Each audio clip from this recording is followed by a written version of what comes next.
Hi there, so I want to talk to you about your posture. Well, not particularly your posture, but basically a few people get in touch from time to time with videos and things asking why they can't get more power into the machine or why they can't get the stroke rate up, etc. And nearly 9 times out of 10, it's their lower back posture that is holding them back, right? Now, I've spoken about posture before in several of my RowAlong videos, but I wanted to make a standalone video showing you kind of what the problem is and a few ways to look at how to try and solve the issue.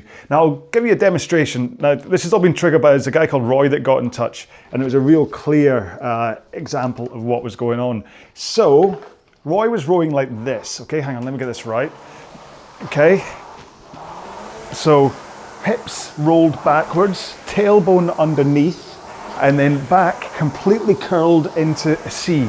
Everything's completely slumped down as he comes backwards and forwards. In fact, the one thing I can't quite emulate is, by the looks of things, the seat was whacking off his heels as he was coming forwards. Now, that's all stemming from the hips rolling backwards, the tailbone's right underneath, and as he comes forward, everything is curled, and then you have to then kind of bend forward to the upper back, creating this lovely C shape in order to try and get that forward lean that I talk about, and everything, you're like a turtle kind of coming up this way. Now, if you watch this, the difference between being tucked like this in the front, trying to lean into the front, let me get to the front, and then if you try and move up onto your sit bones, like that, so now my hips are tilted forwards, I'm up on my sit bones, everything, well, I say not everything, but nearly everything has straightened up on me, okay? So the difference between tucked back, everything rolled, and I can really feel the pain from doing this in my lower back. So from going like this and trying to crane forwards to then getting up onto the sit bones, the difference is incredible, okay? In terms of power, position, and then to be able to then come in forwards, up on the sit bones, leaning into the front, suddenly I've got a much more powerful posture as I address the front of the machine. And as I drive out from the front, all the power from my legs is zooming up through my body into the handle. Now the thing, I picked this up, someone said this on the Concept 2 things, the Rowing Hub on Facebook, to say, think of this as though you're a water skier, okay? You never see a water skier kind of really hunched down with kind of crumpled arms, like fighting against the thing. They're always up, letting the power flow through the handle into the body, then down into the skis. And it's kind of the rowing's the other way around, where it comes from your feet up through your body into the handle. So the importance of posture and coming out of the front with straight arms is to get that power right into the machine. So posture is important in that sense. Now, the question is why do people have that kind of tucked under thing? It's not always laziness. Now, one of the biggest reasons that happens, to be fair, is that people drive to the back with great intentions and then they tug on the foot straps. And what happens when you tug on the foot straps is this. Your knees pop up, your hips roll back, and you're suddenly in this position. So when you see people rowing that are doing this weird handle over the knees thing, it's because they're tugging themselves forwards with the foot straps, okay? It's a really simple thing. So if you can try and think about the front of the machine having good posture, and then make sure and get your legs down and don't tug on the foot straps, then for a start, you're not doing that tug of your knees up and lower back down and tailbone underneath you. So you come to the back, finish, and then hands away and tilt back over your hips again, and you can go forwards. And if you don't believe me, in case you're thinking, well, how do I get forwards again? Okay, feet completely out of the straps, and I'm not flying off the back of the machine, and I'm also not stranded at the back of the machine. You don't need to tug on the foot straps. So it's a great way to practice your posture things, is to take your feet out of the straps, although if you've never done it before, maybe just loose them off like an inch or so that if you get it wrong, you don't go flying back into the treadmill or whatever is behind you. So that's one of the causes of tucking under. That's pretty much the main one, and the rest of it comes down to just not thinking about it, about the position that you're in. So the important thing is as you come into the front of the machine, you think about being on your sit bones. So you're primed and up on your sit bones. Hopefully you know what I mean by sit bones. And as you come to the front, you drive from the front, still staying on those sit bones, and then as you finish, you want those sit bones to still be connected. You don't want to tuck under. You want to, although you're leaning backwards, although everything's kind of changed slightly, it's still your sit bones that are connected to the seat. And then you finish, and then you tilt back over again. So effectively, your back is just doing this while you're rowing. You're not kind of crumpling round. Because again, if you crumple at the back, right, and you're like this, then, because you do see people that finish like this, then actually manage to get into that posture at the front again. But what they're doing is they're going, right. And that's kind of, quite a lot of the time, that's the problem with people's stroke rate, is that because they're having to manufacture this really weird stroke in order to get to the front again, they don't have the fluid speed to be able to get backwards and forwards really quickly. So posture really is the important thing, to be able to get to the back, get the hands away and forwards. So you can just hinge backwards and forwards and backwards and forwards. I'm not saying, listen, it's the same with all of my videos. I'm not saying I've got the best technique in the world. I think I don't even have like a 50% of the best technique in the world. But I at least know how to describe it. And at least I'm not doing a kind of a tucked under posture thing. Okay then, so I've kind of waffled on a bit about what you want to be looking out for and the things that are bad, the things that are good. But the most important thing I can tell you next, what can you do to try and work on it, right? So I've given you want to think about being up on your sit bones. You want to think about making sure that you're not tucking under. I did say about don't yank on the foot strap, so I've already given you one tip. But what are the things you can do if you spot yourself that you're having this kind of hips rolled under or all that kind of jazz? Well, here's an idea. Well, actually it's an idea. I don't want you to do this, but wait to see what I'm doing. Basically, if you imagine, or if you're wearing a pair of jeans, right? I pick this up again on the Concept 2 Indoor Rowing Hub as a tip. You want to imagine that your back pockets on your jeans aren't going flat on the seat, right? Because if you tuck under, like that, your hips roll back, your tailbone goes under, your back jeans pockets are going to be lying flat on the seat, right? So if you're up on your sit bones and you're rocking backwards and forwards, then the pockets are, yes, they're going to be going backwards and forwards, but they're not going to be lying flat on the seat. How can I properly show you that? Well, let's see how much I can damage my phone. So, nice iPhone. I'm going to stick it in my back pocket. So if I get up onto my sit bones nicely, put the phone in so it's touching the seat. Let's see, right, hang on, right, so I can feel it touching the seat there. And now I'm going to row, okay? So what's going to happen is as I come back, it's going to flatten, but if I was to go, I'm going to take it out, if I was to tuck under, I'm going to squash it and I'm going to break it. But stick it in so it's touching up on my sit bones, and then I'm going to row a few strokes. I'm going to do too many in case I get them wrong. But okay, so I'm making sure my sit bones are connected at the front and at the back. And I'm sure you can see the phone going flat as I go to the back. One more. Okay. And it's still in one piece. Now, like I say, don't try that. It's a great way to snap an iPhone is if you get that wrong. But it just shows that if you're up on your sit bones, then that kind of rocking backwards and forwards, I'm not tucking under, I'm not squashing something. So you could put like a pencil in your back pocket if you want to, if you had one, or I don't know, something that is likely to bend, or you could put a bar of chocolate in there. If you've got a really stiff bar of chocolate, go in, get it wrong, you've broken it in half, fantastic, you've got a treat afterwards. So that's just a little, it's a way to think about it, if nothing else, is to think about your back pockets, that you don't really want them to go flat onto the seat, because that's the posture you don't want to be in. You want to be at the front, in a nice, powerful posture, up on your sit bones, drive, come into the back with a braced core, sit bones still connected to the seat, handle away, tilt over your hips, into the front again, and forwards. So, jokey phones aside, what else can you do about this? This is when you have to concentrate a little bit. Okay, so here's 2 drills for you to do.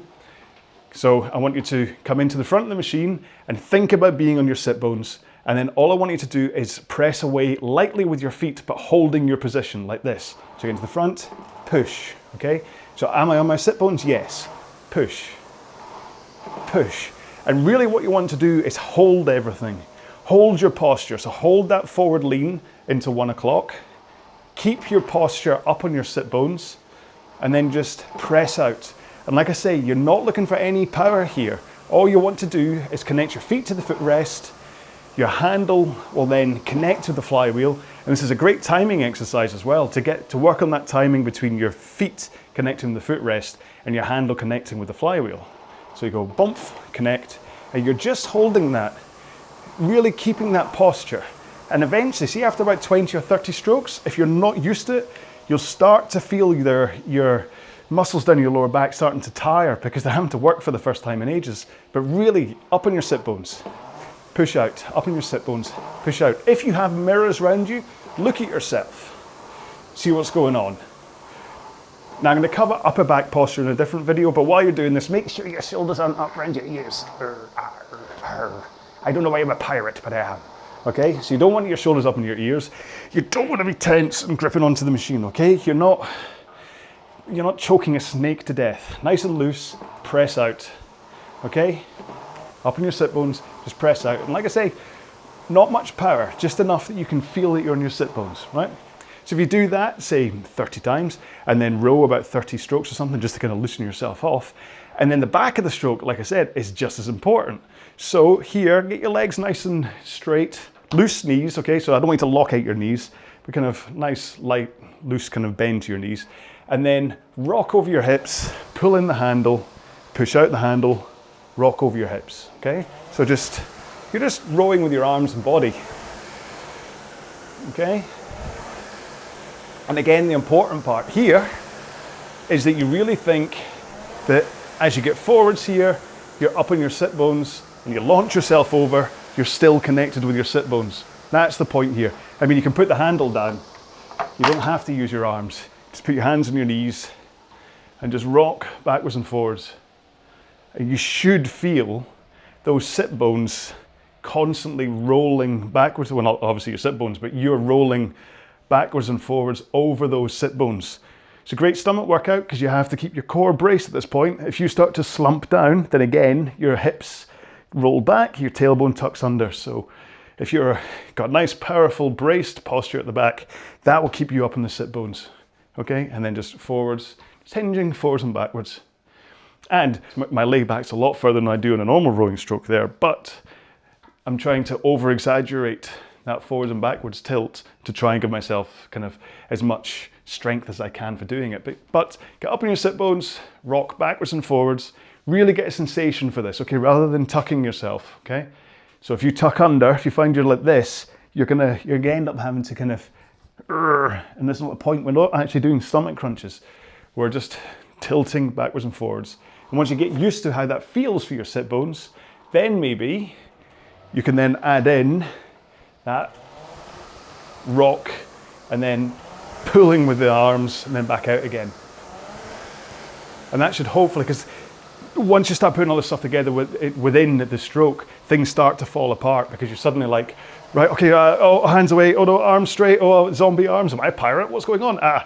And things fall. So if you can break it down into the tiny little component parts and work on them so you know the sensations, then it's a good thing to do. Now, obviously, drills like that are dull, okay? So what to do is you say, right, I'll do 10 at the front, 30 strokes, 10 at the back, 30 strokes, maybe row 500 meters or something, and then I'll do them again just to try and keep things interesting. But those two drills are fantastic to really work on, or to give you the chance to really concentrate on what it feels like to be up and on your sit bones. And like I say, you'll start to notice things like your lower back the muscles will start to go, oh, you've never used us before, this is getting a bit tender. But at the same time, you should also feel different from if you're coming into the front like this and then having to kind of crane forwards.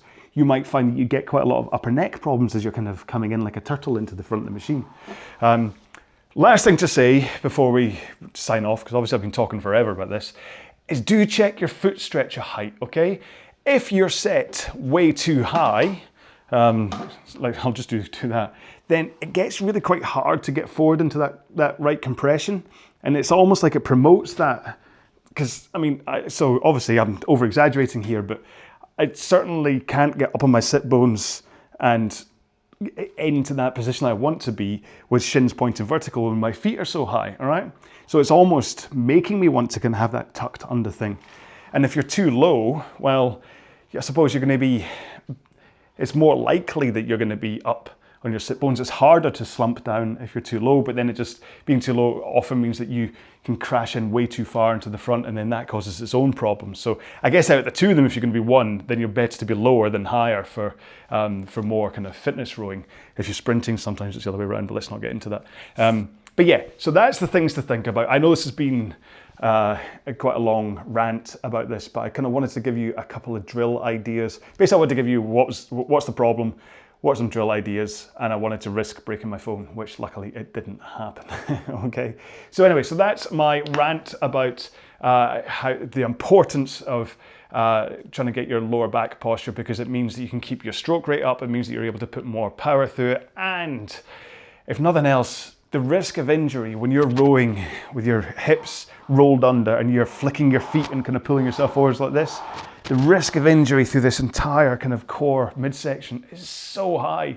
Whereas when you're up and you're doing a normal row and you're letting the power just flow through your body, you're not fighting against things, you're not having all these kind of forces going into places that they shouldn't happen and whatever. So that's the whole reasons behind this. So I do hope you made it this far through, because obviously it's just the sound of my voice and all that kind of jazz. But it's a really important one to think about. So I do hope you can take some time to work on these drills yourself. If you do want to send me a video of what you look like when you're rowing so that I can give you some help, then please do either get in touch through the YouTube channel or through the RowAlong Facebook group, and I will do everything I can to try and help. Or at least I'll kind of say, listen, these are the things that I think you need to work on, and then it just ends up being up to you to work on them yourself. Anyway, right. Thank you so much for coming along. Remember and check out the RowAlong YouTube channel. I've got loads and loads of workouts on there. I'm not going to guess how many I've got now. And they're all friendly, they're all without music, so you can listen to whatever you want. And I am not a Peloton instructor or a PT instructor that will shout at you and throw platitudes at you. I'll just keep you company, give you some tips on how to row, and I'll try and get you to the end of a tough session and we'll both row along together. That's why I called it RowAlong. Anyway, thanks so much for coming along watching this. Have a great day. Stay safe, be well. Bye-bye.